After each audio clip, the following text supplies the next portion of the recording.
अच्छा जी। सो जिन बच्चों ने अभी कंप्लीट का मैसेज लिखा है, मुझे ये बताइए, अब मेरा नेक्स्ट क्वेश्चन है कि आप लोगों का एक दफ़ा अटेम्प्ट हो चुका है या this is your first attempt? आप लोग फर्स्ट टाइम बीएलडी में अपीयर हो रहे हैं या आप लोग पहले भी इसको अटेम्प्ट कर चुके हैं? अगर फर्स्ट है तो फर्स्ट लिख लीजिए, ठीक है? और अगर पहले भी कर चुके हैं तो सेकंड अटेम्प्ट कर लीजिए, लिख लीजिए।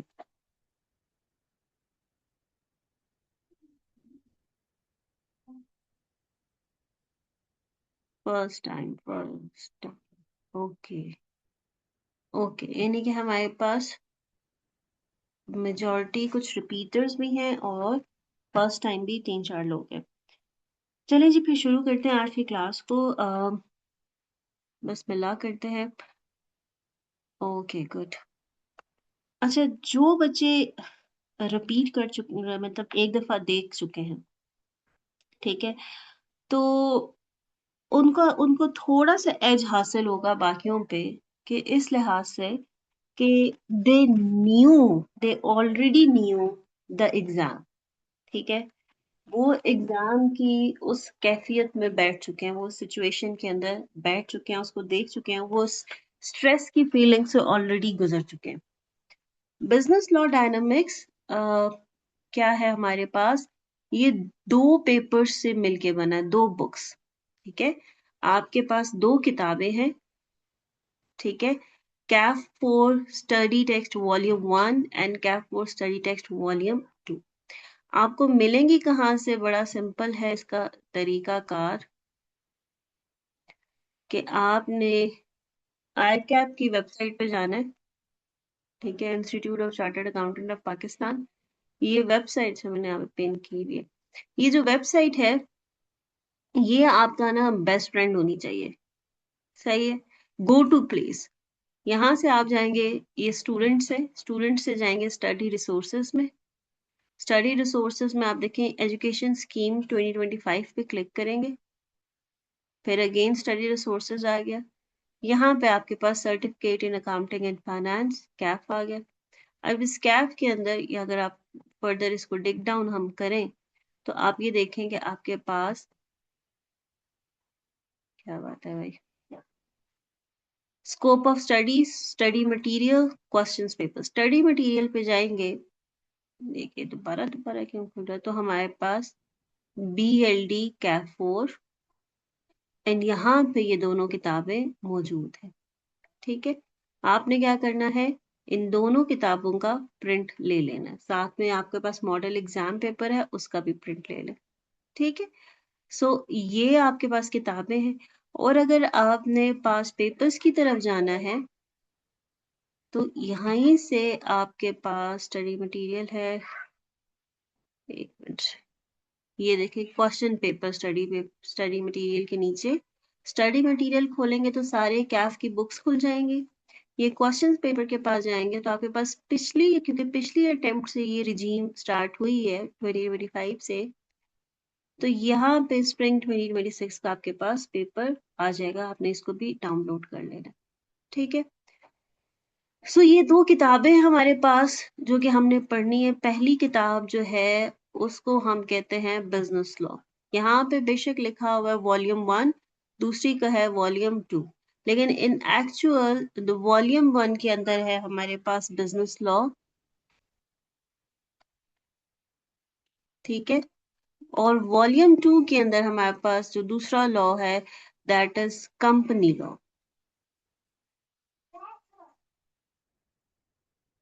ठीक है? सो बिजनेस लॉ है हमारे पास। अब बिजनेस लॉ के आप देख सकते हैं कि वी हैव माशाल्लाह से 15 चैप्टर, एंड अगर हम दूसरी किताब की तरफ जाएं तो उसमें भी बड़ी बरकत है, हमारे पास 10 चैप्टर्स, यानी कि अगर हम इसको शॉर्ट करें तो 25 चैप्टर्स, ठीक है? 25 चैप्टर्स इन टोटल। और अगर हम पेपर की तरफ देखें, हम ऐसा करते हैं, हम अपनी जो सबसे रीसेंट अटेम्प्ट का पेपर है उसी को देखते हैं, ठीक है? तो ये हमारे पास पिछली अटेम्प्ट का पेपर है, 100 मार्क्स का पेपर है, 3 hours and 15 minutes, इसमें से 15 minutes was the reading time. Paper का तरीकाकार क्या है, अगर आप देखें कि ये आपके पास एक सेक्शन ए है, ठीक है, जिसके अंदर आपको ये एमसीक्यूज नजर आ रहे हैं, ठीक है, and then we have this section B, ठीक है। अब सेक्शन ए के अंदर क्या है, तमाम एमसीक्यूज हैं, सेक्शन बी के अंदर क्वेश्चंस हैं, ठीक है। आपको और फिर हमारे पास आता है सेक्शन सी। अब सेक्शन सी के अंदर क्या है, सेक्शन सी ए हमारे पास एमसीक्यूज हो गया, एमसीक्यूज दोनों किताबों से, ठीक है। और आसान तरीका है कि मैं आपको बताती हूँ, 10-20 एमसीक्यूज, यूजली एमसीक्यू का जो नंबर है ना कि होंगे कितने, ये अप्रोप्रिएट नहीं है, ठीक है। क्यों? एमसीक्यूज के नंबर हैं टोटल 20, मार्क्स 20 ही होंगे, नंबर कम या ज्यादा, मतलब कि एमसी नंबर ऑफ एमसीक्यूज हो सकता है 11 हो, 12 हो। क्यों? कुछ एमसीक्यू एक से ज्यादा नंबर के होते हैं, कुछ 1.5 के होंगे, कुछ 2 के होंगे, कुछ 1 के होंगे, इससे ज्यादा के नहीं, ठीक है। आइदर 1.5, अभी तक 1.5 और 1 चल रहा है, 2 तक अभी तक नहीं गया, तो जिसकी वजह से मार्क्स एमसीक्यूज के 20 ही होंगे, लेकिन नंबर ऑफ एमसीक्यूज वेरी कर सकता है। हो सकता है सारे एमसीक्यूज एक एक नंबर का हो, तो फिर 20 एमसीक्यू हो जाएंगे। हो सकता है बीच में से कुछ एमसीक्यू 1.5 मार्क्स के हों, 2 एमसीक्यू ऐसे थे 1.5 मार्क्स के, तो उस केस में फिर आपके पास नंबर ऑफ एमसीक्यूज कम हो जाएंगे। सो ये हमारे और बड़ा क्लियर डिस्टिंक्शन होगी कि कहाँ पे वो वॉल्यूम 1 यानी कि बिजनेस लॉ से है। क्यों? क्योंकि बिजनेस लॉ के जो लॉज हैं उनके खास नाम है, वो लिखा हुआ under the contract 1872, under the partnership act 1932, और कंपनीज एक्ट का भी नाम है कंपनीज एक्ट 2017। अब आप यहाँ पे देखें कि यहाँ से आगे कंपनीज एक्ट 2017 का नाम शुरू हो गया, ऐसा ही है। उससे पहले जो था आपके पास कॉन्ट्रैक्ट एक्ट 1872, इस तरह की चीजें होंगी। हम अभी जैसे हम बुक्स पढ़ेंगे तो हमें आइडिया हो जाएगा, लेकिन आसानी के लिए आप ये भी कर सकते हैं कि जो कंपनी लॉ के एमसीक्यूज हैं उन सब में तकरीबन कंपनीज एक्ट 2017 लिखा होगा, ठीक है। ये देखिए कंपनीज एक्ट 2017, इसके अंदर भी ये एमसीक्यू कंपनीज एक्ट 2017 के company law and companies act 2017, companies act 2017, आपको हर एमसीक्यू के अंदर ये चीज नजर आएगी। और ये सीख में ऐसा नहीं होता कि बीच बीच में, नो, पहले बिजनेस लॉ के सारे एमसीक्यूज होंगे, फिर कंपनी लॉ के एमसीक्यूज होंगे, तो ये भी आसानी है कि आप इस वजह से परेशान नहीं हो सकते, ठीक है जी। क्लियर हो गया कि एमसीक्यूज मिक्स नहीं होंगे, ठीक है। बिजनेस लॉ के पहले होंगे और फिर कंपनी लॉ के होंगे, और कंपनी लॉ के हर एक के साथ कंपनीज एक्ट 2017 लिखा होगा, ठीक है। तो ये हो गया हमारे पास एमसीक्यूज। इस अटेम्प्ट को देख के लग रहा है हमारे पास कि ये 18 एमसीक्यूज है, if I'm not wrong, 12, 16 है, ठीक है। 16 एमसीक्यूज है, लेकिन मार्क्स 20 ही होंगे। अब सेक्शन बी की तरफ आते हैं। सेक्शन बी के अंदर अब हुआ क्या कि डिवीजन कैसे है, डिवीजन कुछ यूं है कि आपके पास बिजनेस लॉ में बी लॉ लिख रही हूँ, कंपनी लॉ, एमसीक्यूज दोनों के 10-10 नंबर के हो गए। फिर अब रिमेनिंग थ्योरी 40-40 मार्क्स की होगी, यानी कि बिजनेस लॉ के 15 चैप्टर्स में से 40 मार्क्स का टेस्ट होगा। इसी तरह कंपनी लॉ के में से जो 10 चैप्टर्स है उसमें से 40 मार्क्स का टेस्ट होगा, और ये परसेंटेज चेंज नहीं होगी, दिस इज फिक्स। ये नहीं हो सकता कि कंपनी लॉ को 60 नंबर का पूछ ले, ऐसा नहीं होगा, यानी कि इन टोटल 50-50 है, ठीक है। दिस परसेंटेज वोंट चेंज, ऐसा नहीं होगा कि 70% बी लॉ से पूछे, 30% सी लॉ से पूछे, no, that's not the case. इसीलिए उसने क्लियर कट, अगर आप देखें, सेक्शंस बनाती है, ठीक है, आप ऐड करना चाहे मार्क्स तो आप ऐड कर सकते हैं कि फर्स्ट क्वेश्चन आपका 7 मार्क्स का है, दूसरा क्वेश्चन 9 मार्क्स का है, ठीक है, 16 मार्क्स हो गए। Then fourth question 7 plus 13 marks का है, ऐसा ही है। देन फिफ्थ क्वेश्चन हमारे पास 11 मार्क्स का है, ऐसा ही, एंड दैट्स इट। आप टोटल कर लीजिए, करें जरा टोटल कितना बना।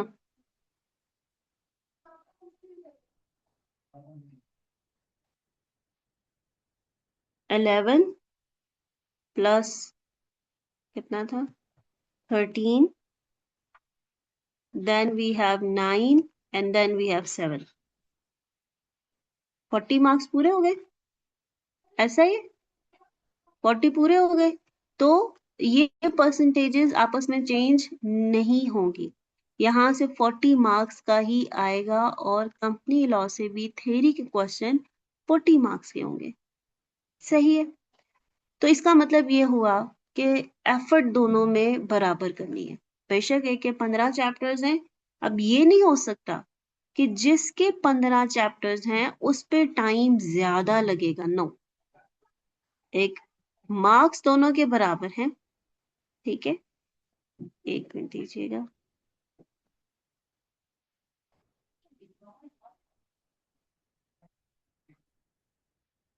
ठीक है,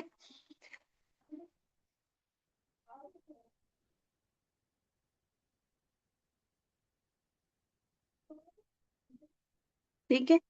सिंस बिजनेस लॉ के हमारे पास 15 चैप्टर्स हैं और सी लॉ के हमारे पास 10 चैप्टर्स हैं, पर टाइम इक्वल है, ठीक है, दोनों के मार्क्स 40 हैं,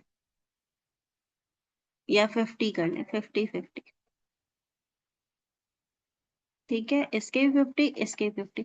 इसका मतलब है अगर बिजनेस लॉ 1 मंथ में प्रिपेयर होता है तो कंपनी लॉ भी 1 मंथ में ही होगा। ये हरगिज मतलब नहीं होगा कि यार मैं 1.5 महीना बिजनेस लॉ पढ़ूंगा और बाकी 15 दिन कंपनी लॉ पढ़ूंगा, ये गलत फहमी अपने माइंड से निकाल दे, ठीक है।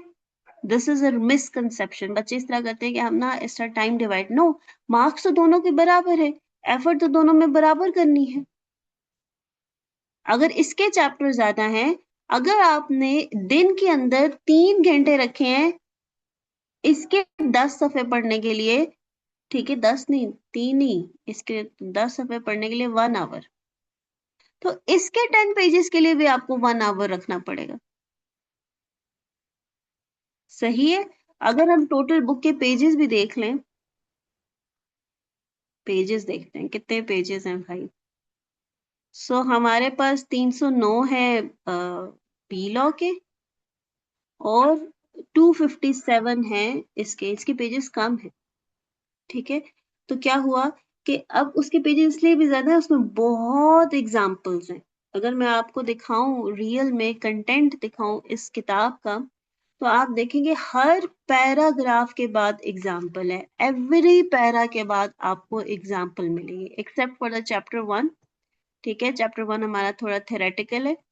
अगर आप नेक्स्ट चैप्टर पे जाएं, हर 2 लाइनों के बाद एग्जाम्पल है, ये देखें, लिखा हुआ वाला जो कंटेंट है वो कम है, एग्जाम्पल्स ज्यादा है, सही है। ये देखिए यहाँ पे ये हमारे पास कंटेंट ये है पढ़ने वाला, दिस इज एग्जाम्पल, फिर ये कंटेंट है पढ़ने वाला, और आपको नीचे पूरा पेज एग्जाम्पल नजर आएंगे, ठीक है। देखिए बीच में दीज 3 लाइन्स आर कॉन्सेप्ट, बाकी सब उसको एक्सप्लेन करने के लिए एग्जाम्पल्स हैं। तो कंटेंट इज वेरी लेस, जो आपने कॉन्सेप्ट है वो बहुत कम है, ठीक है। सिर्फ उसको आपकी कॉन्सेप्ट्स को बेहतर करने के लिए this book is full of examples. अच्छा मुझे ये बताइए कि आपकी क्लास में से कितने बच्चों ने रजिस्टर करवा लिया?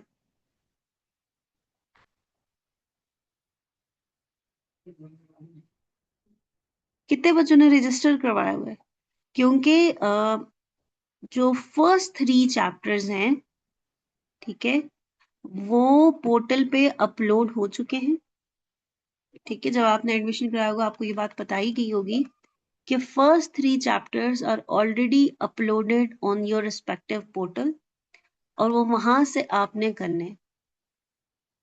ठीक है, और हम इंशाल्लाह कल की क्लास से चैप्टर 4 स्टार्ट करेंगे, चैप्टर 4 से ऑनवर्ड्स। ठीक है, और 15 मई से हम स्टार्ट करेंगे कंपनी लॉ। क्या आपको ये बात समझ आ रही है?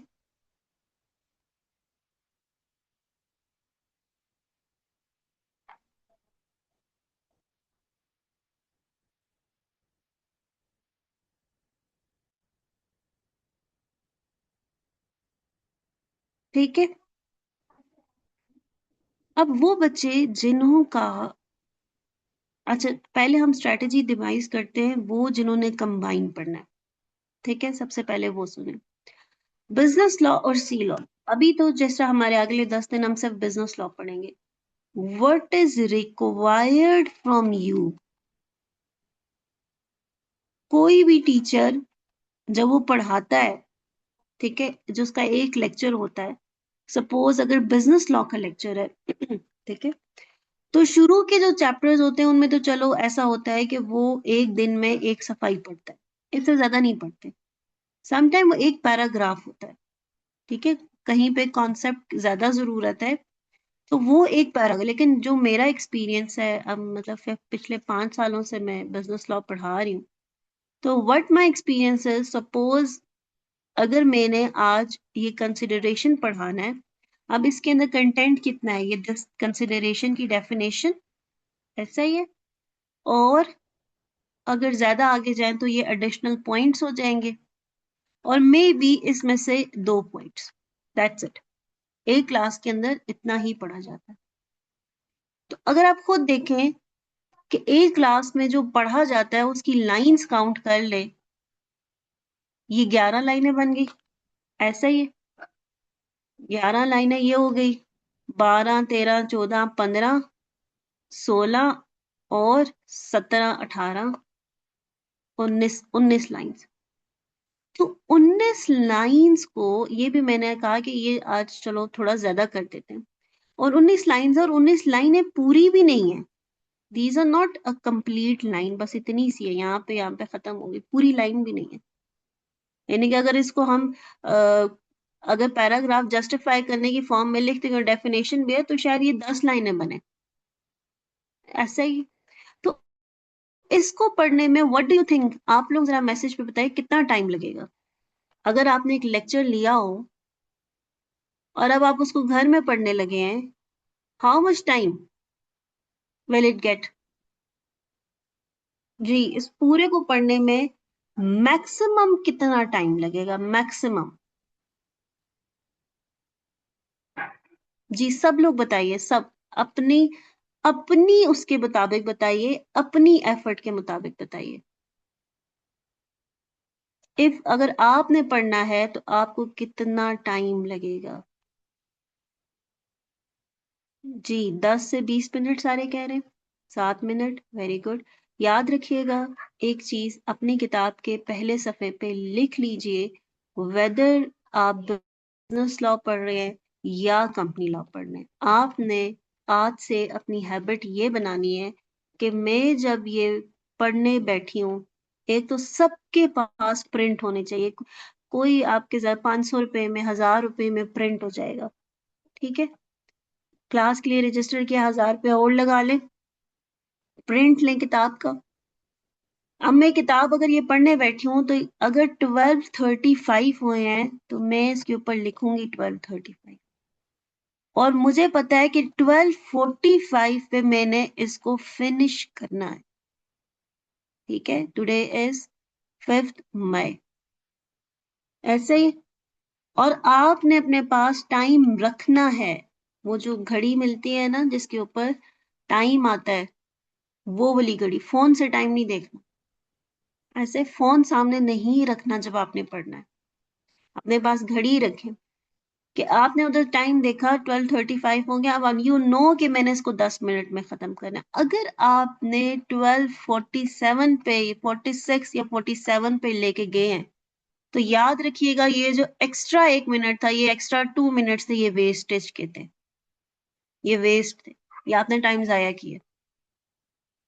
जिन बच्चों ने लिखा हुआ है ना कि 20 मिनट में होगा, 20 मिनट वो आपके नेक्स्ट 10 मिनट से वेस्टेज है। वो आप इधर उधर देख रहे हैं, किताबें ऊपर नीचे कर रहे हैं, सफ़े पलट रहे हैं, कुछ सोच रहे हैं। You got my point? हर सफ़े पे फर्स्ट टाइम रीड में 10 मिनट लगेंगे। ये मैं आपसे बातें क्यों कर रही हूँ, आपको ये टाइम की बात क्यों बता रही हूँ? क्योंकि मेरे हाल में 6 अगस्त को शायद पेपर है आप लोगों का। आई एम नॉट श्योर, एक मिनट मुझे दें, मैं जरा वो डेट निकालूं, जरा डेट शीट। किसी के पास है तो मुझे बता सकता है। एक मिनट, जस्ट गिव मी दीजिए 1 मिनट।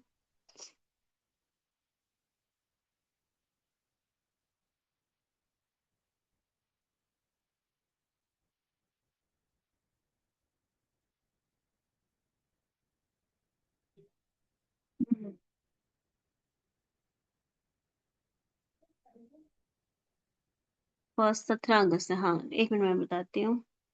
17 से 25 अगस्त तक पेपर्स हैं। 19 को, लेट मी चेक। अच्छा चलो, सपोज 17 से 25 अगस्त तक एग्जाम है, ठीक है? अभी एग्जैक्ट डेट आती है, मैं आपको बता। सपोज 19 अगस्त को, जैसे आपने बताया, बीएलडी का पेपर है, तो 18 को भी तो कोई पेपर था, आगे 20 को भी तो होगा, ऐसा है कि नहीं है? है। और अगर आप जो भी ये पेपर दे के आए हैं, एक मिनट, एग्जामिनेशन प्रोग्राम टेस्ट खुल गया है, एक मिनट दें। हाँ जी, बीएलडी का पेपर 19 को है, वेंसडे 19 को है, 18 को पेपर है ऑडिट का, और आगे 20 को पेपर है मैनेजमेंट अकाउंटिंग का, ठीक है? और 21 को है टैक्स का। यूजली जो बीएलडी दे रहे थे उन्होंने साथ टैक्स कुछ ये शुरू के पेपर उठाए होते, ठीक है? तो याद रखिएगा 18 को आप आएंगे, या फिर सपोज अगर आपका ऑडिट का पेपर नहीं है, अगर 17 वाला पेपर है, हर एक का एक डिफरेंट स्टांस होता है, जो कि आपके कैफ 1 का पेपर है, ठीक है, फाइनेंशियल रिपोर्टिंग का। अगर सपोज 18 का पेपर आप नहीं भी दे रहे, छुट्टी है आपके, तो 25 चैप्टर्स हैं, ऐसा ही है, 257 प्लस 300 समथिंग पेजेस हैं, यानी कि 557 पेजेस, ऐसा ही है। 557 पेजेस। अगर हम एक नॉर्मल सिचुएशन लेते हैं कि आपने ऑडिट का पेपर दे के आए हैं, ठीक है, ऑडिट का पेपर सपोज 12 बजे खत्म हो गया, लेकिन नॉर्मल पेस में आते ही आते, यानी कि अब जब दोबारा तैयारी स्टार्ट करेंगे, घर आएंगे, सोएंगे, सपोज 6 बजे से उठ के तैयारी करना शुरू करते हैं, तो 6 बजे से लेके आप कितना ही 12 बजे तक 6 घंटे वो हो गए, फिर बीच में सोना भी होगा, या अगर सपोज रात को नहीं भी सोते, 2-3 घंटे सोते हैं, 2 to 3 आवर्स स्लीप करते हैं, तो मैक्सिमम भी आप 8, अगर बहुत खींच खांच भी लिया, 8 से 9 घंटे, चलो और खींच लेते हैं 10 घंटे, you have 10 hours to revise 25 chapters in 5। और 10 आवर्स होते नहीं है, यूजली 6 होते हैं, 6 घंटे होते हैं, इससे ज्यादा दिमाग एक्सेप्ट नहीं करता। लेकिन अगर हम क्रेजी होना भी चाहते हैं, this is the craziest side, ठीक है? और क्रेजीएस्ट साइड पे अगर आप, अभी मेरे साथ क्लास में इतने सारे बच्चे बैठे हुए हैं, आप लोग एक दफा पेपर की स्कीम से गुजर भी चुके हैं, तो क्रेजीएस्ट साइड पे भी होके भी समझ कख नहीं आती, दिमाग को रेस्ट की जरूरत होती है। So you have to revise all those chapters, all those pages in 6 to 10 hours. हम इसको एक ड्रैग कर लेते हैं, 6 to 10 hours. कि एक नॉर्मल साइड से क्रेजियस्ट साइड तक जाते हुए, ठीक है। बीच में जाहिर बात है, इंसान है आप, खाना भी खाना है, वॉशरूम भी जाना है, थोड़ा ब्रेक भी चाहिए, वो चीजें भी हैं। ऐसे 10 घंटे कंसेक्यूटिव स्टडी कोई नहीं कर सकता, कोई भी नहीं कर सकता, ठीक है। तो अब ये achieve, this is your like, ये 6 to 10 hours हैं, इसको 6 घंटे या 10 घंटे कैसे बनाना है, उसका तरीकाकार ये है कि ये जो बिजनेस लॉ है, ये कंपनी लॉ जो भी पेपर है, याद रखिएगा। अभी मैं आपको एक फैक्ट बताने लगी हूँ, फैक्ट गौर से सुने। आप बिजनेस लॉ का आपने सपोज चैप्टर 1 तैयार कर लिया, चैप्टर 2 तैयार कर लिया, चैप्टर 3 तैयार कर लिया। Now you are doing chapter 4। Suppose मैंने इसको तैयार किया अप्रैल में, अप्रैल के मंथ में मैंने तीनों चैप्टर्स तैयार कर लिए, ठीक है। 15 मई को मैं कहती हूँ यार मुझे 3 चैप्टर्स तो आते हैं, पक्के आते हैं, ठीक है, टेस्ट ले। अगर आपने इस बेसिस पे टेस्ट दिया कि मुझे आते हैं, आपको टेस्ट में कुछ भी नहीं है, सब भूला होगा। आज मैं 15 मई को रिवाइज करने बैठूंगी, मैं किताब खोल रही हूँ, मुझे ऐसे लगेगा मुझे कुछ भी नहीं आता, ऐसे लगेगा कभी शायद मैंने देखा था, कॉन्सेप्ट भूले होंगे, कुछ भी नहीं याद होगा। These are such books. आप चैप्टर 4 करेंगे, चैप्टर 3 भूला होगा, चैप्टर 3 करेंगे, चैप्टर 2 भूला होगा, चैप्टर 2 करेंगे, चैप्टर 1 भूला होगा। क्या एग्री करते हैं वो लोग जिन्होंने रिपीट किया है? क्या आपके साथ ऐसा हुआ है या मैं वैसे ही कह रही हूँ? एनीवन हुआ था ऐसे कि साल पूरा आखिरी महीना तैयारी की हमने 40 दिन लगा के, और पेपर से हफ्ता पहले जब रिवाइज करने बैठे कुछ याद ही नहीं है, सब भूला हुआ, सब दिमाग गायब। वो क्यों गायब होता है? बिकॉज ये मैंने अभी आपको बताया ना कि जो दो दो लाइन की प्रोविजंस है जो देखने में बहुत अट्रैक्टिव लगती हैं, ये जितनी छोटी हैं, ये जितनी स्मॉल है, ये इतने ही जल्दी दिमाग से निकल भी जाती है। मुझे आप ये बताएं, एक प्रोसेस जो चलता है, दिल दिल हार्ट हार्ट पंप कैसे ब्लड करता है, हम 4th या 5th क्लास में पहली दफा पढ़ते हैं कि जी हार्ट के इतने चैम्बर्स होते हैं, ब्लड फलानी वेन से आता है, फलानी जगह जाता है। या चलो ये तो मुश्किल टॉपिक है, ब्रेन, ब्रेन के कितने हिस्से हैं, हमने 4th में भी पढ़ा, हमने 5th में भी पढ़ा, हमने 6th में भी पढ़ा, हमने मैट्रिक में भी पढ़ा, हमने एफएससी में भी पढ़ा। सिर्फ क्या होता है, तो थोड़ा थोड़ा लेवल इंक्रीज कर जाता है। 1 क्लास या 2 क्लास में हम पढ़ लेते हैं प्लांट्स का रूट का सिस्टम कैसे चलता है, कि जी रूट से वो पानी एब्जॉर्ब करता है, वो लीव्स में जाता है। फिर थोड़ा आगे गए तो हमने पढ़ा कि जी लीव से ट्रांसपायरेशन भी होती है, बारिश कैसे होती है। यानी कि वो कॉन्सेप्ट हमारे पास 1 क्लास में डाला, फिर 2nd ग्रेड में डाला, फिर 3rd में डाला, फिर 4th में डाला, वो मैं नहीं भूलता। क्यों नहीं भूलता? वो हमारे माइंड में इतनी दफा डाला गया है, बेशक हर दफा एक लेवल अप के साथ डाला गया है, पर वो नहीं निकलता माइंड से। तो व्हाट इज दिस, कि ये जो पिदोसी लाइन है, ये हमारे ब्रेन में, हमारे नर्व सेल्स में जगह बनाएगी तो रिटेन होगी ना। अदरवाइज वो आई, हमने दिमाग में रखी, वो नर्व सेल्स, इतने कॉम्प्लिकेटेड ब्रेन का सिस्टम है, पता नहीं कितने millions and trillions of nerve cells हैं। और जिस नर्व सेल के अंदर हमने इसको स्टोर किया था, सिंस हमने उसमें टेम्परेरी स्टोर किया था, तो बस निकल गई दिमाग से।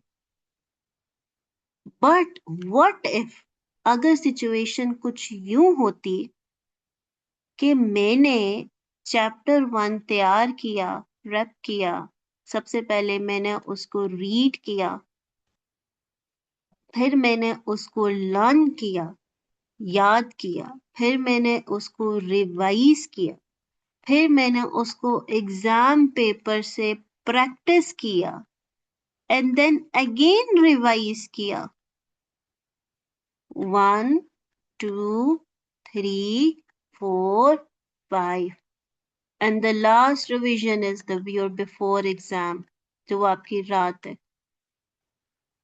मुझे ये बताएं, अगर पढ़ने में 10 मिनट लगेंगे तो याद करने में 12 से 15 मिनट लगेंगे, ऐसा ही है। रिवाइज जब मैं करूंगी तो 8 मिनट लगेंगे, एग्जाम की प्रैक्टिस करूंगी 7 मिनट लगेंगे, इधर रिवाइज करूंगी 6 लगेंगे, इधर बिफोर तो हो सकता है 3 से 4 मिनट लगे। ये टाइम क्या है, सिर्फ याद करने में थोड़ा ज्यादा टाइम लगता है क्योंकि आप बार बार रिवाइज करते हो, पढ़ते हो, लेकिन उसके बाद टाइम का ट्रेंड क्या है, डिक्रीजिंग। टाइम कम लग रहा है और माइंड में रिटेंशन हो रही है। वो बच्चे मुझे सिर्फ सच्ची सच्ची बताना कि एग्जाम से पहले कितनी रिविजन्स करके गए थे? जी, कितनी दफा पढ़ के गए थे? एक दफा पढ़ा और एक दफा रिवाइज किया, या मैक्सिमम 2 दफा पढ़ा, 3 दफा पढ़ा? 3 दफा पढ़ने से नहीं याद रहेगा। आपको ये चाहिए, और इसीलिए the aim is, the objective is कि एग्जाम से पहले वो सफा जो आपका 10 मिनट लेता था, ठीक है, ये 3 से 4 भी ज्यादा है, इसको 1 से 2 में होना चाहिए। Got my point? 1 से 2 मिनट, यानी कि जब मैं एग्जाम से पहले का जो दिन है, मैं इस पेज पे, अच्छा इस पॉइंट पे एडिशनल पॉइंट्स हैं, एडिशनल पॉइंट में ये बात है, एग्रीमेंट विदाउट कंसिडरेशन आ गया, एग्रीमेंट विदाउट कंसिडरेशन वॉइड होता है, इसकी 4 एग्जांपल्स एक्सेप्शंस है। Number 1 exception national love and affection है, उसकी क्या क्या कंडीशंस है, राइटिंग में होना चाहिए, रजिस्टर होना चाहिए, account of national love and affection होना चाहिए, नियर रिलेशनशिप होना चाहिए, promise to compensate past voluntary services, इसके अंदर 2 पॉइंट है, एक पॉइंट ये है कि पास्ट वॉलंटरी सर्विसेज होनी चाहिए, दूसरा पॉइंट ये है कि promisor was legally compellable to do. ऐसे आपको आना चाहिए। You got my point? कि आपने एक नॉर्मल रीडिंग से, जो आप यूं करके पढ़ते हैं, an agreement without consideration shall not be void if, an agreement shall without consideration shall not be void if it is expressed in writing, it is expressed in writing, it is no, ऐसे नहीं पढ़ना किसी ने भी, ऐसे किसी ने भी नहीं पढ़ना। कैसे पढ़ना है? राइटिंग में होगा, रजिस्टर अंडर रेलिवेंट लॉ होगा, on account of national love and affection है, नियर रिलेशनशिप है, एग्रीमेंट विदाउट कंसिडरेशन वॉइड होगा, ठीक है, चल, लेकिन एक्सेप्शन क्या है, on account of national love and affection हो, और उसके 4 पॉइंट्स हो, इन राइटिंग हो, रजिस्टर अंडर लॉ हो, नेशनल लव एंड अफेक्शन पे, और नियर रिलेशनशिप होना चाहिए पार्टीज का। This is how you have to learn. इसमें 4 पॉइंट्स हैं, इसमें 2 पॉइंट्स हैं, पहला पॉइंट इधर लिखा हुआ है, दूसरा पॉइंट इधर लिखा हुआ है। अगले टॉपिक पे गए, उसके अंदर उसके अगेन 4 पॉइंट्स हैं, इन राइटिंग होना चाहिए, साइंड होना चाहिए, पेमेंट टाइम बार डेट से रिलेट करनी चाहिए, 3 पॉइंट्स हैं। समझ आई बात की? आपने जो फर्स्ट टाइम पढ़ना है, आपने हमेशा अपनी किताब के ऊपर, जिस तरह मैंने आपको दिखाया था, डेट डाल के टाइम लिखना है, ठीक है? ये जो ऊपर ये जो सारी खाली जगह है ना, ठीक है, ये इसीलिए बनी हुई है कि आप इसको मार्क करें, जो ऊपर हेडर है, कंसिडरेशन एंड ऑब्जेक्ट, यहाँ पे हेडर लिखा हुआ है ना, सपोज मैंने मार्क किया कि मैंने 5th मई को पहली दफा पढ़ा था, इससे क्या होगा, एक ट्रैक भी बनेगा कि आप इसने, और मैं इसको, ये मैंने पढ़ा, फिर मैं इसको 15th मई या 20th मई को पढ़ रही हूँ कि मैं आज इसको याद कर रही हूँ, ठीक है? तो मैंने कहा यार उस दिन मेरे 10 मिनट लगे थे, तो याद करने में टीचर ने कहा था बेशक 1-2 मिनट एक्स्ट्रा लगा ले, तो 12:50 हुए हैं, ठीक है? अब मैंने टाइम, क्लोजिंग टाइम नहीं लिखना, अब मैंने इसको याद करना है, तो जब मैं याद कर लूंगी तब मैंने क्लोजिंग टाइम लिखना है। अगर सपोज मैंने 12:55 लिखा, तो मुझे पता होना चाहिए यार टाइम बड़ा ज्यादा लिया मैंने इस दफा। अब जब मैं तीसरी दफा इसको पढ़ूंगी, सपोज मैं कहती हूँ कि मैं इसको अब 5 जून को पढ़ रही हूँ, तो आई नो मैंने इसका टाइम कम करना है, कि 5 जून को अगर मैं 1 बजे से लेके, तो मुझे पता है कि अच्छा चलो सपोज आज 10 मिनट लग गए, उतना ही टाइम लगा है। अगर उतना ही टाइम लगा है तो इट मीन्स मुझे 2 दिन बाद इसको फिर रिवाइज करना है, 7 जून को, और मुझे पता है कि मैं अगले दिन ही रिवाइज करूंगी, मैं इसको रिवाइज करना है, मैंने इसका टाइम कम करना है, तो अब मुझे होना चाहिए कि यार ये एक 7 पे जाना चाहिए, 7 मिनट लगने चाहिए। अब कितनी रिवीजन हो गई, 1 2 तीसरी, चौथी।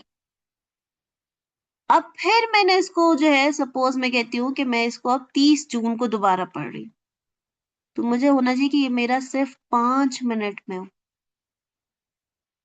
अब मैं जुलाई में पढ़ रही हूँ, तो मेरा जो है ये 4 मिनट में जाए या 3 मिनट में जाए। तो एग्जाम से एक रात पहले कितनी मिनट में जाएगा? 2 मिनट में। ये सफा सिर्फ 2 मिनट में जाएगा। अगर 2 मिनट में एक सफा जा रहा है तो दैट्स फाइन। ऐसा ही है। 1 घंटा 60 मिनट का होता है, तो इसका मतलब है कि 60 मिनट में आप 30 सफे पढ़ लेंगे। 30 सफे का मतलब क्या है? 30 सफे का मतलब 3 से 4 चैप्टर्स हैं। ऐसे ही है, क्योंकि इन चैप्टर्स के अंदर मैं आपको बता रही हूँ कंटेंट कम है, एग्जाम्पल ज्यादा है। सो अभी मैंने आपको तरीका भी बताया कि आपका तरीका पढ़ने वाला होना क्या चाहिए। अगर आपने डे 1 से इस तरीके को अडॉप्ट नहीं किया, कोई फायदा नहीं है। बिल्कुल जरा बराबर फायदा नहीं है। ठीक है, समझिए बात को। तरीका क्या है? जस्ट फॉर इंस्टेंस, अब यहाँ पे है ही चीज पॉइंट्स में कि भी कितनी सिचुएशन है where object in consideration is unlawful, तो आपको पता होना चाहिए 5 पॉइंट्स हैं। इसके अंदर 5 पॉइंट्स है। पहला पॉइंट ये, दूसरा ये, तीसरा ये, चौथा ये, पांचवा ये, छठा ये। सही है, समझिए।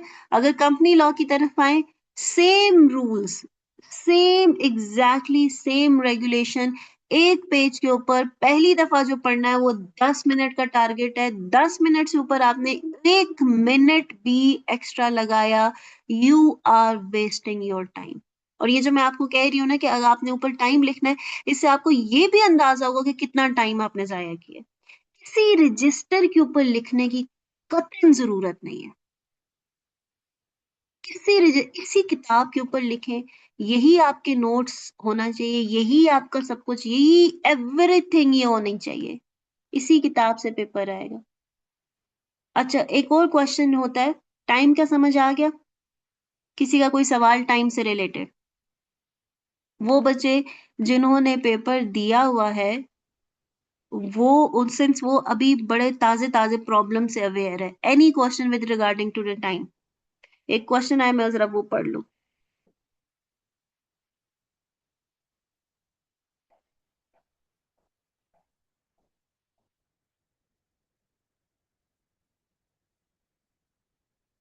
अच्छा मोहम्मद अहमद, मैं आपको ना एक इंटरेस्टिंग एक स्टोरी सुनाती हूँ।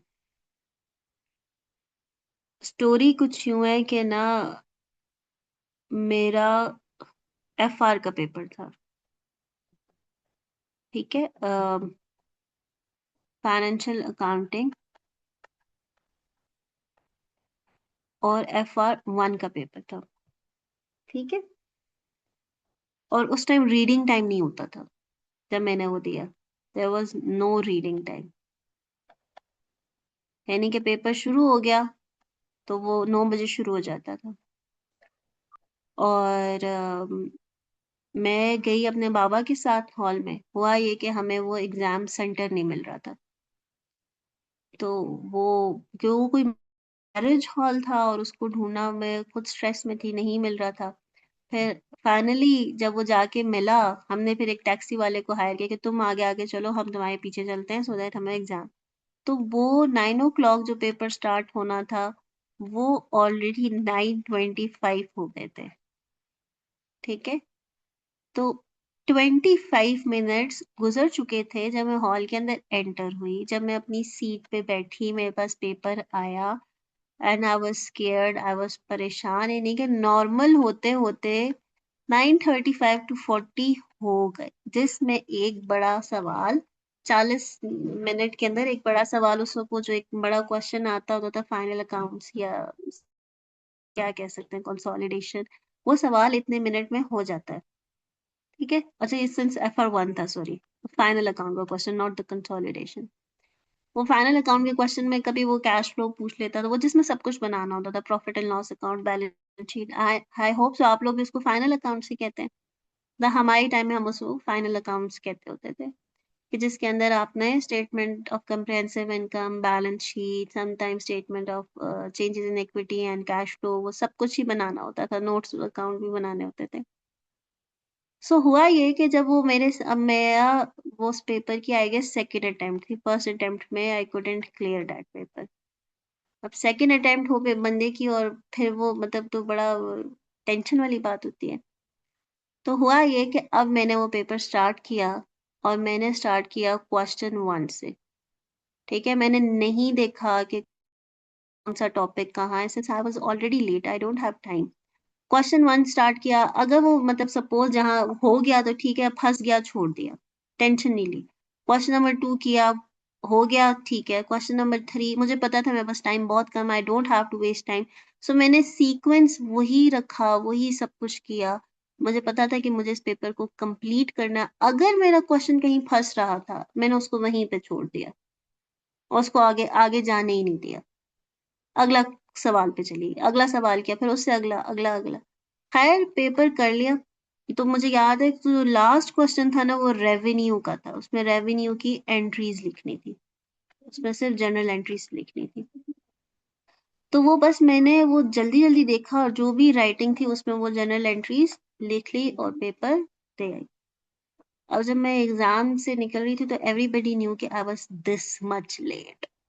तो हर कोई मुझसे पूछ रहा था, "पास हो जाएगा? पास हो जाएगा? What you have done? क्या किया?" आई वाज़ लाइक मुझे कुछ नहीं पता। I don't know. ठीक है? I can't say anything. I can't comment on that paper. But अल्हम्दुलिल्लाह पेपर पास हो गया। ठीक है? वो क्यों पास हुआ? वो इस वज़ह से हुआ कि मैंने कोई सवाल छोड़ा नहीं। सपोज़ अगर मेरा कोई सवाल फँस भी गया था किसी जगह, तो अगर वो सवाल 10 नंबर का था, तो पूरा सवाल छोड़ देना और उस सवाल को आधा कर लेना, 5 से 6 नंबर तक पहुँचा देना। फिर दूसरा सवाल सपोज़ हम कहते हैं क्वेश्चन नंबर 1 था, अगर वो 10 मार्क्स का तो चलो मैंने उसमें से 5 नंबर का कर लिया। दूसरा क्वेश्चन 10 मार्क्स का तो मैंने 8 का कर लिया। तीसरा क्वेश्चन 10 का था मैंने 3 का कर लिया। चौथा क्वेश्चन 10 का था मैंने उसको 6 तक पहुँचा लिया। हो सकता है कोई सवाल मैंने पूरा भी ठीक कर लिया हो। बट क्या हुआ कि किसी भी क्वेश्चन में वो 0 तो नहीं हुआ ना कि नॉट अटेम्प्टेड की वज़ह से। वो 0 तो मुझे खुद भी ये बात समझ आई कि वो मेरा पेपर पास इसलिए हुआ कि मैंने हर क्वेश्चन को कहीं न कहीं पहुँचा दिया था। ऐसा ही है मैंने उसको देखो फॉर्मेट बना लिया, अगर उसकी पोस्टिंग भी अकाउंटिंग के क्वेश्चन में आधे मार्क्स तो आप पोस्टिंग कर लो तो उन्हें मिल जाते हैं। चलो जर्नल एंट्री वाला क्वेश्चन मुश्किल होता है कि भई जर्नल एंट्री गलत तो नंबर गए। लेकिन जो पोस्टिंग है final accountant statement of changes in equity है, कैश फ्लो है, अगर आपने फॉर्मेट के अंदर वो फिगर्स डाल दी सही जगह पे तो 0.5 तो उसके भी मिल जाते हैं। पार्टनरशिप का क्वेश्चन आ गया, उसमें चीज़ें मिल जाते हैं। आपने 2-3 कैलकुलेशंस कर ली और वर्किंग्स के नंबर मिल जाते हैं। तो क्या हुआ कि आपने क्वेश्चन छोड़ा नहीं, आपने कुछ करके आ गए, तो वो इवेंचुअली पास हो गए। जबकि इतना लेट होना से पेपर पास होना बहुत मुश्किल होता है। 9:40 तो समझे ना कि 9:40 में मुझे वो शीट मिली थी। अब उसमें मैं और मुझे याद है कि मैंने सर भी ऊपर नहीं किया था। आई स्टिल रिमेंबर दिस कि मैंने सर ऊपर करके ना दाएँ देखा, ना बाएँ देखा। और मुझे याद है सिंस हमारे पेपर्स मार्च में होते थे, तो आई रिमेंबर दैट कि ना जो मेरा कमरा था वो ठंडा था। तो मार्च में मुझे उस कमरे में ठंड लगती थी तो I used to wear sweater. तो मैं वो स्वेटर पहन के ही एग्ज़ाम हॉल में चली गई। एग्ज़ाम हॉल में पंखे चल रहे थे, वो कोई 2nd या 3rd फ्लोर पे था। और इतनी शदीद गर्मी थी उस दिन, इतनी शदीद and I was wearing sweater with proper सर्दियों वाले कपड़े और उसमें I was late but I couldn't find time कि मैं वो स्वेटर उतारती या मैं अपने स्कार्फ को लूज़ करती। मैंने उसी फ्लो में पेपर किया। ठीक है? मतलब there was lots of things that were bothering me but I knew that कि टाइम इज़ रनिंग आउट और मैंने पूरे 6 माह मेहनत की है और this is my second attempt. I can't let it go. मैं 6 महीने इस और किताब को नहीं देख सकती। I have to clear it. तो जब तक आप अपने माइंड में क्लियर नहीं होंगे कि आपने इस एग्ज़ाम को पढ़ना है। देखिए 2 चीज़ें हैं, दो आपने अपने माइंड क्या आपने अगले और 6 महीने यानी कि अगले मार्च तक इसी किताब को पढ़ना है या आपने सिर्फ़ 19 अगस्त तक पढ़ना है। तो you have to make decision. अगर तो आप में कैपेबिलिटी है और मैं आपको बताऊं, ये जो किताबें होती हैं, ये हमारा जो टाइम फ्रेम उन्होंने रखा हुआ है, ये बिल्कुल ठीक रखा हुआ है कि आप लोग एफएससी एक एक साल में करते हो। इन किताबों को एक साल तक दिल से नहीं लगाया जा सकता। वो बच्चे जो सेकंड अटेम्प्ट में पहुंच के फिर भी इस किताब को पढ़ते हैं, उनकी बहुत बड़ी हिम्मत होती है कि वो इतनी बोरिंग किताब को इतने अरसे तक पढ़ रहे हैं और स्टिल पढ़ रहे हैं। दीज बुक्स आर लाइक बस 2 महीने पढ़ो और इनसे जान छुड़ाओ, छोड़ दो इनको। इस किताब के ऊपर खूब लिखें, खूब जो भी नोट्स बनाने इसी को बनाएं, और फिर आने वाले रमजान में अम्मी को दे देना कि ये लो, इस पे पकोड़े रखें। सीरियसली, आप ये काम करें, आपका इतना दिल खुश होगा। आप ये करके देखें। मैंने ये किया है कि जो मुझे सबसे बुरा लगता था कि ये पास होना मुश्किल है, मैं उस पे मेहनत करती थी, और उसके बाद उसके रजिस्टर्स और उसकी किताबें जो कुछ भी था, नोट्स स्पेसिफिकली जो मैंने बनाए होते थे, वो मम्मा को देती थी, ये ले किचन में इस्तेमाल के लिए। उनके बड़े काम आते हैं ये सफ़े। दे वर वेरी हैप्पी कि वो इतने सफ़े आ गए। तो खैर कभी कभार वो फिर मैं उनको उनके ऊपर चीजें पड़ी हुई देखती थी, मैं कहती थी बिल्कुल सही है, ठीक है, पैकिंग में इस्तेमाल कर ले इनको, किसी चीज को पैक करना, ये ले, ठीक है। अब क्वेश्चन है, सारी हमने गपशप लगा दी बिजनेस लॉ से रिलेटेड, कंपनी लॉ की बात करें। कंपनी लॉ की जो रिटेंशन है वो फिर बेहतर है as compare to business law के। बिजनेस लॉ तो ऐसे है ना कि भाई कल आप पढ़ेंगे, आज भूला होगा, ऐसा ही है इतना। कंपनी लॉ फिर थोड़ा हफ्ता, मतलब ऐसा है कि पढ़ेंगे याद रहेगा, अच्छा हाँ कुछ था, भूला होगा ये भी, लेकिन इतना है कि कुछ था, कुछ ऐसा सुना था, कुछ कह तो रही थी टीचर। लेकिन बिजनेस लॉ तो आपको याद भी नहीं आएगा कि वो किसी ने बताया भी था, है बताया था, पता नहीं दिमाग से निकल गया। तो business law is a kind, जो क्योंकि मैंने आपसे कहा ना, अब आप यहाँ पे दोनों किताबों का फर्क देखें, तो यहाँ पे आपको पैराग्राफ्स नजर आ रहे हैं, यहाँ पे एग्जाम्पल्स देखें, उस तरह नहीं है जहाँ पे वहां पे थी हर 2 लाइन के बाद एग्जाम्पल्स। क्यों? इसमें वही कहानी जो इधर भी ऊपर लिखी हुई है, वो नीचे भी लिखी हुई है, वो बार बार रिपीटिशन में है। वहां पे रिपीटिशन नहीं है, वहां पे वो कहानी इसी 2 लाइनों के अंदर लिखी है, और 2 लाइनों के अलावा आपको कहीं नजर नहीं आएगी।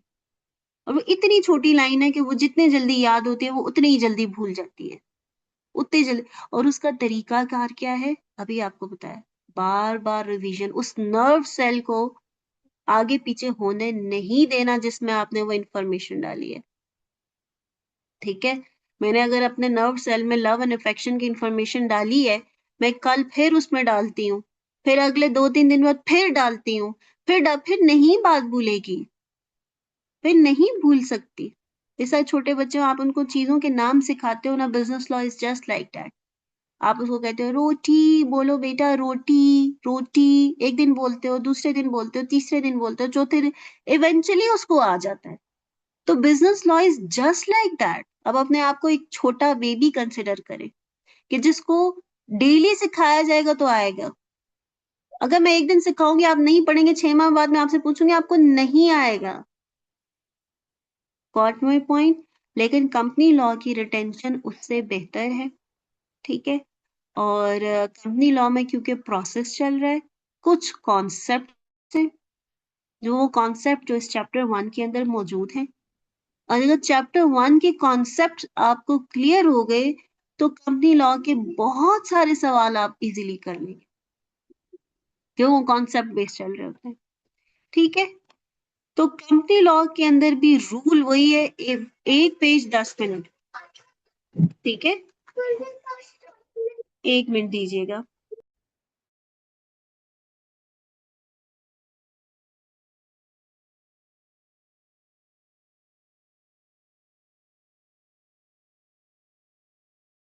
ठीक है, रूल यहाँ पे भी वही है कि 10 minutes for a page. 1 minute दीजिएगा।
अच्छा जी, sorry for the disruption.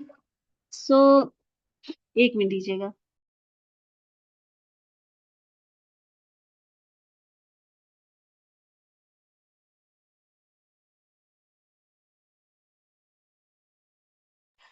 So this is the scenario.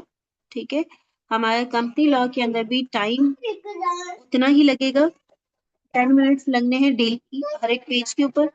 जब हम पढ़ाएंगे भी तो उसको देखा जाएगा कि जी पढ़ने में कितना टाइम लगता है और रीडिंग टाइम कितना है। ठीक है, तो रीडिंग टाइम इज ओनली 10। ठीक है, क्योंकि एक चीज यहाँ पे आसान इस तरह है कि every paragraph is linked to the previous paragraph. ठीक है, हर पैराग्राफ ऑलमोस्ट प्रीवियस पैराग्राफ से लिंक होता है, अनलाइक यहाँ पे जहां पे every para is another concept. ठीक है, यहाँ पे आपको हर पैरा एक कॉन्सेप्ट है और उसी कॉन्सेप्ट की वजह से आप देखें this is full of examples कि जी इस कॉन्सेप्ट को एक्सप्लेन किया जाए।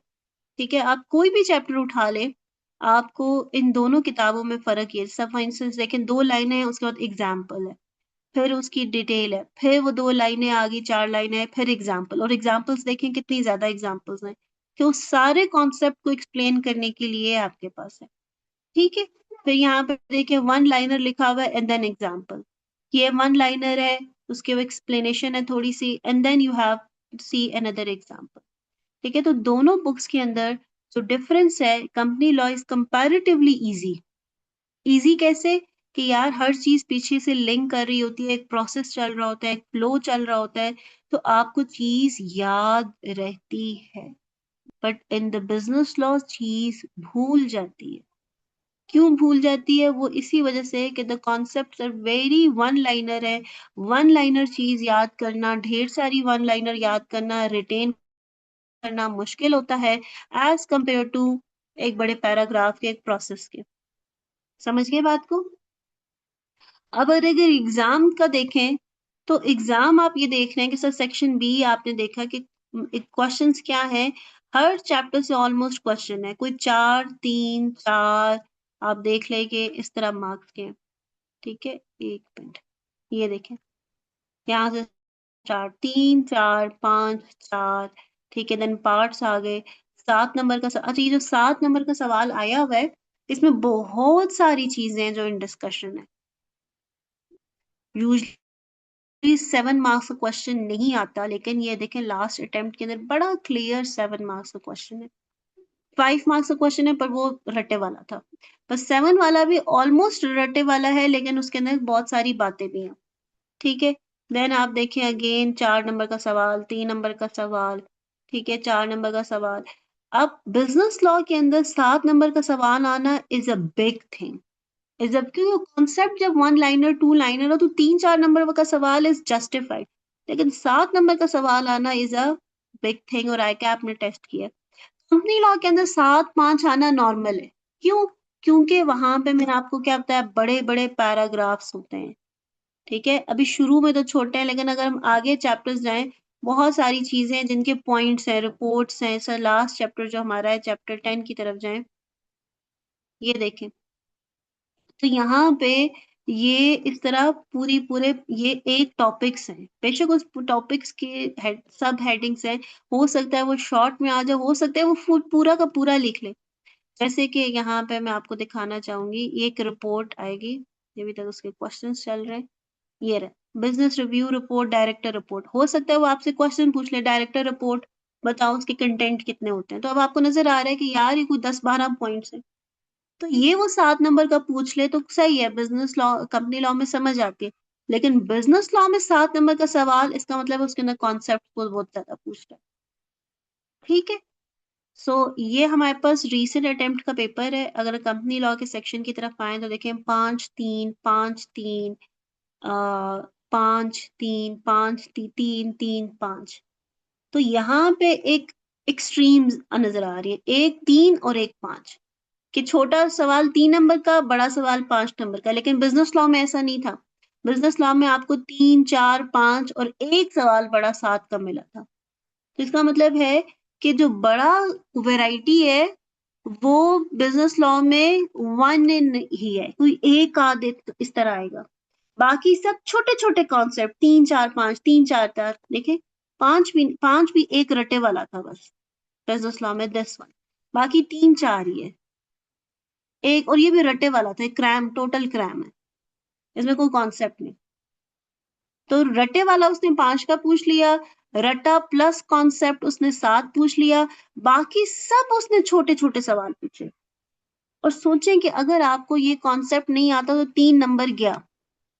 अब बी लॉ, कंपनी लॉ के अंदर क्या है कि उसके सारे या तो बहुत छोटे सवाल हैं या बड़े सवाल हैं, यानी कि जो छोटा है वो मैं कंसिडर कर रही हूँ अभी, सपोज कि वो रट्टे वाला है, और 5 का बड़ा सवाल है, ठीक है, 3 5 के अलावा आपको नजर नहीं आ रहा, या छोटा सवाल या बड़ा सवाल। और यूजली एक बड़ा सिंपल सी बात है, पेपर देखते हुए जो सवाल इस तरह के होंगे ना, डिस्क्राइब करो, डिस्कस करो, जैसे ये प्योरली रट्टे वाले सवाल है, ये देख के पता चल जाता है ये रट्टे वाला सवाल है। क्यों, जो केस सिनेरियोस होती है उसके अंदर थोड़ी कहानी लिखी होती है, जैसा यहाँ पे एक कहानी लिखी हुई है, फिर वो सवाल पूछ रहा है, ठीक है। So there are also types of questions, जब हम इंशाल्लाह आगे थोड़ा सा हमारी स्ट्रैटेजी डेवलप होगी, वैसे मैं आपको बता देती हूँ कि हाउ वी डू इट। हमारा तरीका कार क्या होता है, हम जो भी डेली क्लास में पढ़ते हैं, ठीक है, हमारे एक डेली क्लास का एक टाइम टेबल है, एक स्केड्यूल है, उसके बाद जब वो चैप्टर खत्म होता है तो हम उसके 100% पास पेपर्स कवरेज करते हैं, और स्टार्ट करते हैं फ्रॉम द रीसेंट अटेम्प्ट, और फिर पिछली अटेम्प्ट्स पे जाते हैं, सबसे रीसेंट अटेम्प्ट करेंगे। क्यों, रीसेंट अटेम्प्ट जाहिर बात है मुश्किल होती है, सबको ही मुश्किल लगती है। सो हम डिफिकल्ट से इजी की तरफ जाते हैं, इजी से डिफिकल्ट की तरफ नहीं जाते, कि भाई मुश्किल चीजें पहले कर लो, इजी तो सभी कर लेते हैं, लेकिन इजी कर लिया डिफिकल्ट ना किया, दिस इज अ प्रॉब्लम, ठीक है। तो हमारी स्ट्रैटेजी यही है कि हम पहले अपना पूरा चैप्टर पढ़ते हैं, फिर उसके पास पेपर्स की अच्छे से प्रैक्टिस करते हैं, और यही आपकी भी स्ट्रैटेजी होनी चाहिए। डेली का आपने 10 मिनट लाजमी देना है, डेली सिर्फ 10 मिनट चाहिए, ओनली 10 मिनट्स, यानी कि आप घड़ी देख के 10 मिनट रख के लिख पढ़े, और फिर बेशक ना पढ़े,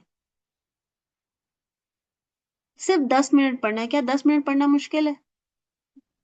पास होने के लिए 10 मिनट पढ़ना मुश्किल है? किसी को लगता है is this difficult? Yes, anyone? क्या 10 मिनट आप अगर स्क्रोलिंग करते हुए, रैंडम वीडियोस देखते हुए, शॉर्ट्स देखते हुए आपको घंटा हो जाता है? जी फहद, हाइका, इकराम, Isha, Ishtiyaq, Khizr, Ehsan, Raza, Mehboob, Maryam, Yusra, yes, is this difficult? अभी मैं रिसेंट एक ट्रेंड देख रही थी कि माशाल्लाह से अब सीए की कम्युनिटी के लाइक बहुत लोग जो है वो इंस्टाग्राम पे, यूट्यूब पे, दे आर इन्फ्लुएंसर्स कह सकते हैं, ब्लॉगर्स कह सकते हैं, जो अपनी सारी जो स्टोरी है वो उस पर बयान कर रहे हैं, अपनी जो है बड़ी इंस्पायरिंग वे से। मुझे बड़ा अच्छा लगा कि वो बता रहे हैं कि मैंने इतने टाइम में किया, इतनी एफर्ट के साथ किया, तो you can be the one, ऐसा ही है। जी सुन रहे हैं, क्लास में मौजूद हैं, पोस्टिंग एन इंस्पायरिंग स्टोरी, सही। सो ये था overview about these two books, इन दोनों का हमने एनालिसिस भी आपको करके बताया, दोनों का डिफरेंस भी बताया, पर दोनों टेस्ट होंगे एक ही पेपर में, ठीक है, तो दोनों में एफर्ट रिक्वायर्ड भी बता दिया, ठीक है। किताब के बारे में बताऊं, कोई और किताब लेने की जरूरत नहीं है, सिर्फ इस किताब को प्रिंट करवा के अपने पास रख लीजिए, और पास पेपर्स वो आपके पास प्रिंट में होने चाहिए, पास पेपर्स, उनके आंसर्स एंड एग्जामिनर कमेंट्स, ये 3 चीजें आपने प्रिंट करवा के कम से कम पिछले, आप जो है 5 सालों के तो लाजमी कराए ना, यानी कि 2020 ऑनवर्ड, 2021 ऑनवर्ड, ठीक है, 2021 की दोनों अटेम्प्ट, 22 की दोनों अटेम्प्ट, 23 की, 24 की, ठीक है, 25 की और 26 की एक अटेम्प्ट है। ठीक है, तो ये इनके question papers, solutions and examiner comments ये आपके पास लाजमी होने चाहिए। किसी का कोई सवाल? Any question? जी, सी लॉ वाले 15 मई से ज्वाइन करें।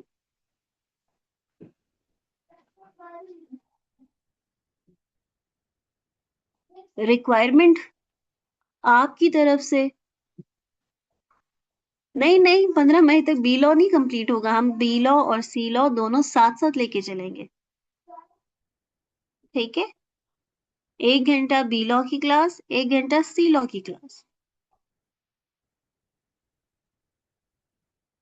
ठीक है, आप लोगों की तरफ से सिर्फ क्या चाहिए? 10 मिनट एक क्लास ले। अच्छा, ये नहीं कहना कि अच्छा क्लास नहीं ले, सिर्फ 10 मिनट पढ़ ले, नो। क्लास में रेगुलर होना बहुत जरूरी है, कंसिस्टेंट होना बहुत जरूरी है। वो बच्चे, मैं ये नहीं कहती कि बहुत सारे ऐसे बच्चे होंगे जो आपको कहेंगे मैंने आखिरी 40 दिन में पढ़ के बगैर किसी क्लास के पेपर पास कर दिया। ऐसे जरूर होंगे, मैंने भी कोई पेपर इसी तरह किया होगा, लेकिन ये वन ऑफ एग्जाम्पल होती है, हर कोई ऐसे नहीं करता। रेगुलर होने से, अभी मैं कल एक वही सीए वाले बच्चे की वीडियो देख रही थी, उसने ना वीडियो लगाई हुई थी कि 1 घंटे का लेक्चर इनटू 2 स्पीड यानी के से लेने के बावजूद वो लेक्चर 2 से 3 घंटे में क्यों होता है?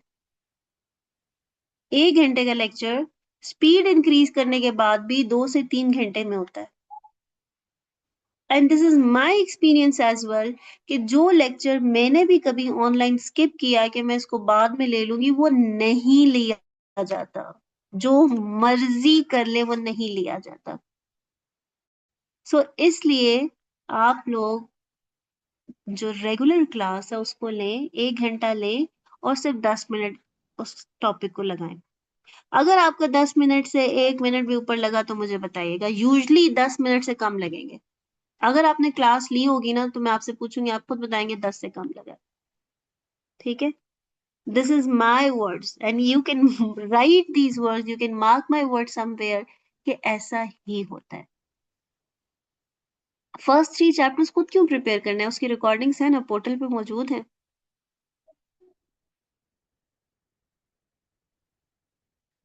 अच्छा नहीं, जिन बच्चों का बी लॉ या सी लॉ पास है ना, सपोज किसी बच्चे का सी लॉ पास है, तो उसने एग्जाम में सिर्फ बी लॉ देना होता है। ठीक है, और उसके लिए नहीं कि इसका मतलब है 50 नंबर का पेपर है तो 25 से ऊपर होने चाहिए। तो जब कंबाइन होगा, तो कंबाइन में 50 मार्क्स इज द पासिंग।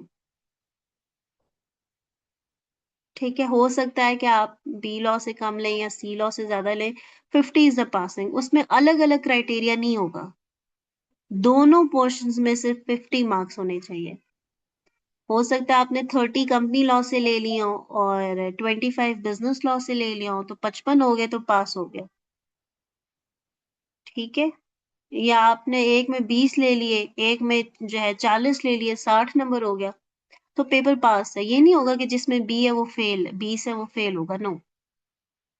ठीक है इकराम, दोनों को मिला के 50 होने चाहिए। सही है, अलग अलग नहीं होगा। जिनका कंप्लीट पेपर है, 100 नंबर का पेपर है, उनके लिए 50 ना हो, 50 चाहे सारे के सारे उन्होंने बी लॉ से ले लिए या 50 जो है वो करके पास कर लिया, तो डजेंट मैटर। ठीक है, चलें जी, यहाँ पे करते हैं फिर क्लास पॉइंट। अच्छा, मैंने अपना इंट्रोडक्शन नहीं करवाया, मेरा नाम अमाना सजाद हुसैन है। ठीक है, और मैं चार्टर्ड अकाउंटेंट हूँ। सही है, 5 to 6 years हो गए मेरा टीचिंग एक्सपीरियंस। ठीक है, और बिजनेस लॉ को भी पढ़ाते हुए 5 से 6 साल हो गए। और बिजनेस लॉ मेरे भी बड़ी मुश्किल से, मुझे खुद पसंद नहीं था। कंपनी लॉ मुझे पसंद था, पर बिजनेस लॉ मुझे नहीं पसंद था। इसी वजह से द रीजन के वो माइंड से निकल जाता है। बट द थिंग इज कि वो स्ट्रैटेजी मुझे उस जब हम मैं पढ़ रही थी तभी मुझे समझ आई कि ये पेपर इस तरह पास होगा कि इसको बार बार बार बार बार बार पढ़ना होता है। So I can very much relate to your problems because I also face those problems in my life as well. जो प्रॉब्लम जिस जगह पे आप लोग फंसते हैं उस पॉइंट पे मैं खुद फंस चुकी हूँ। तो इसमें से मेरी कोशिश ये होती है कि जिस जगह पे मैं फंसी थी मैं आपको फंसने ना दूं। ठीक है। अटेम्प्ट्स इतनी नहीं लगी किसी, मतलब इस तरह था कि कोई एक आध पेपर बहुत मतलब लग गया, दूसरी अटेम्प्ट में पास हुआ, इस तरह बहुत ज्यादा नहीं लगी। ठीक है। बिजनेस लॉ मुझे पसंद नहीं था, कंपनी लॉ फर्स्ट अटेम्प्ट में, अकाउंट्स भी, ऑडिट में शायद एक आध लग गई थी। और जो शुरू के पेपर हैं तो फर्स्ट में ही होते हैं सबके, इकोनॉमिक्स और ये क्या नाम है आपके, हमारा तो ए मॉड्यूल होता था उस वक्त, आप लोगों का सब पीआरसी है तो वो तो फर्स्ट में ही होता है सबका ही। तो इकोनॉमिक्स वगैरह ये सारे फर्स्ट में चले गए थे। तो मतलब अटेम्प्ट शायद लगी थी ऑडिट में और बी लॉ में। ठीक है। और अकाउंट्स में जब आया था, बाकी वो फर्स्ट में चले गए थे। लेकिन ये इस तरह हुआ था कि मतलब ये क्योंकि हमारे डिफरेंट, आप लोगों का एक सेक्शन होता है ना, हमारा एक में नहीं, हमारा ए बी सी डी होता था और हमारा बड़ा डिफिकल्ट था, फिर वो उन्होंने खत्म कर दिया था। उस वक्त जब मैंने स्टार्ट किया था तो उस टाइम एक चीज थी, उसका नाम होता था बैड फेल। होप्स हो गई यही नाम, बैड फेल, फेलियर का मतलब क्या होता था, if you have suppose 3 paper आपने दिए, economics, accounts and business law, तो आपके 2 पेपर पास हैं और बिजनेस लॉ में शायद आपने 20 से भी कम नंबर लिए, ठीक है, 100 में से, तो उसको कहते थे बैड फेलियर। तो अगर आपका बैड फेलियर आए तो आपके बाकी 2 पेपर भी वेस्ट हो जाते थे, मतलब बेशक वो पास थे। तो एक बैड फेलियर की वजह से पूरा अटेम्प्ट खत्म हो गया। तो अल्हम्दुलिल्लाह कि वो आई आई थिंक सो कि शायद हमें सी वाले में मॉड्यूल में थे तो वो खत्म हो गया था, लेकिन वो बैड फेलियर मैंने एक्सपीरियंस नहीं किया, थैंक्स टू अल्लाह मियाँ। के और दूसरी अटेम्प्ट, दूसरी चीज का नाम होता था रेफर, कि if you have marks between 45 to 50 या 40 टू 50 तो उसको रेफ कहते थे। तो अगर रेफ आ गई है तो बाकी पेपर सेफ है, सिक्योर है। लेकिन अगर बैड फेलियर आ गया तो बाकी पेपर्स भी, पास पेपर भी आपको दोबारा देने होते थे। तो आप ये सोचें कि आप लोग आजकल वो उस चीज पे बहस करते हैं, तो भी अब खत्म हो गया कि जी ए वाले पेपर पास हो तो फिर बी ग्रुप के पेपर हो, तो वो भी खत्म हो गया, आप कोई भी पेपर आप दे सकते हैं। तो सोचें कि ये वाली जो पॉलिसी थी कि जिसमें एक बुरे पेपर से आपके बाकी सारे पेपर भी फेल हो जाएं, so how dangerous it was. और उस टाइम ये नहीं होता था कि आप बीच में से कोई भी एक आध पेपर दे दो, if you are attempting all of the group, it wasn't optional, क्योंकि वो उनकी स्टेजेस थे ना, A B C D, D stage तक करने के बाद आपका कैप हो जाता था। So if you are attempting for A stage paper तो यू हैव टू अटेम्प्ट, उसके अंदर अगर 2 हैं तो 2 के 2 सारे, बी अटेम्प्ट में अगर 3 पेपर हैं तो 3 के 3 सारे। इस तरह हरगिज नहीं था कि यार ऐसा करता हूँ एक दे देता हूँ या 2 दे देता हूँ, no, you have to attempt the whole group. तो अब तो बहुत आसानी हो गई है, अब तो बहुत इजी हो गया है।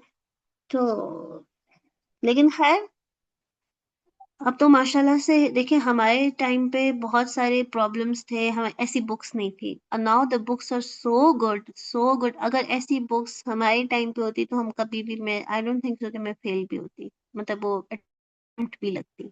वी यूज टू, हमारे टाइम पे क्या था, हम बेयर एक्ट से बिजनेस लॉ पढ़ते थे, वो अभी भी कहीं मेरे पास घर में मौजूद है, शायद था, मैंने देखा था। और यानी कि लॉ की किताब से कोई एग्जाम्पल्स नहीं, एक कोई किताब थी, पता नहीं कौन सी, शुक्ला समथिंग, जो किसी इंडियन ऑथर की किताब थी, जिससे हम एग्जाम्पल्स ढूंढ के पढ़ा करते होते थे, अच्छा इस कॉन्सेप्ट की क्या एग्जाम्पल है।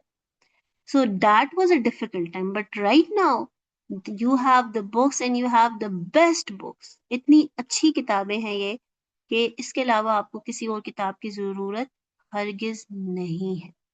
So things have made a lot easier right now. ठीक है। Any question? कोई सवाल? चलें ठीक है, फिर सी यू टुमारो इंशाल्लाह। कल से हम चैप्टर 4 से स्टार्ट करेंगे अपने बिजनेस लॉ को। बाकी 3 चैप्टर्स आपके पास पोर्टल पे अपलोडेड हैं, आप वहां से उसको दे सकते हैं। चैप्टर 4 से कल करेंगे और 15 मई से इंशाल्लाह we will start our company law. ठीक है, थैंक यू सो मच जनाब एंड अल्लाह हाफिज।